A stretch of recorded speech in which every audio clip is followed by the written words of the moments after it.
Hi, welcome to the Crypto Republic. Before we dive in, if you're serious about staying ahead in this once-in-a-lifetime financial shift, make sure you like this video, drop a comment, and subscribe to the Crypto Republic. Hello, everyone. Welcome back. What you're about to hear may redefine how you see money, power, and technology forever. Because for the first time in modern history, the International Monetary Fund, the IMF itself, has acknowledged a new framework for a global digital currency system, one that could quietly position Ripple, XRP, at the very center of global liquidity. Now, that might sound bold, but remember, history has always favored those who built the rails beneath revolutions. The Medici family built double-entry bookkeeping, and trade exploded across Europe because of this. The telegraph cut communication time from weeks to seconds, reshaping banking forever. And now blockchain is doing for value what the internet once did for information.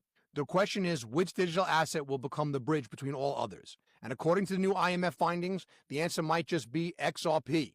The world's financial foundation is cracking. SWIFT, the global payment network built in the 1970s, moves trillions every day, yet it still takes days to settle a transaction. It's like the equivalent of sending an email that arrives 3 business days later. That's not innovation. That's inertia. The world's financial foundation is cracking. SWIFT, the global payment network built in the 1970s, moves trillions every day, yet it still takes days to settle a transaction. It's the equivalent of sending an email that arrives 3 business days later. That's not innovation, that's inertia. Enter the IMF's new published concept, the C currency system.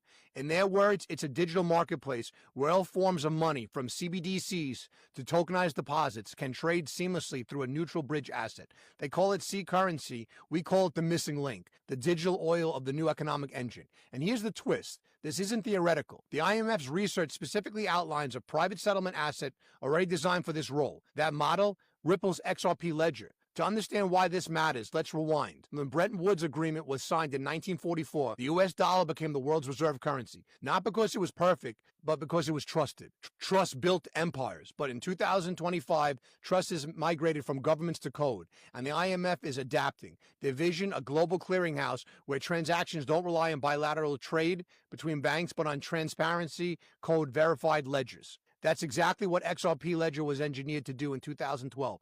Years before CBDC was even a term, Ripples didn't build a new currency. They built the plumbing for the Internet of Value. So let's break down what the IMF actually said and why it's shaking the foundations of global finance. In the IMF's FinTech noted titled Trusted Bridges and Money Flows, its authors, senior economists, and monetary policy directors discussed 3 potential frameworks for digital money interoperability. The first, a private settlement asset and marketplace, specifically citing Ripple's XRP. The second, an open source model, referencing Stellar Lumens. The third, centralized multi-CBDC network, still theoretical. Out of all the 3, only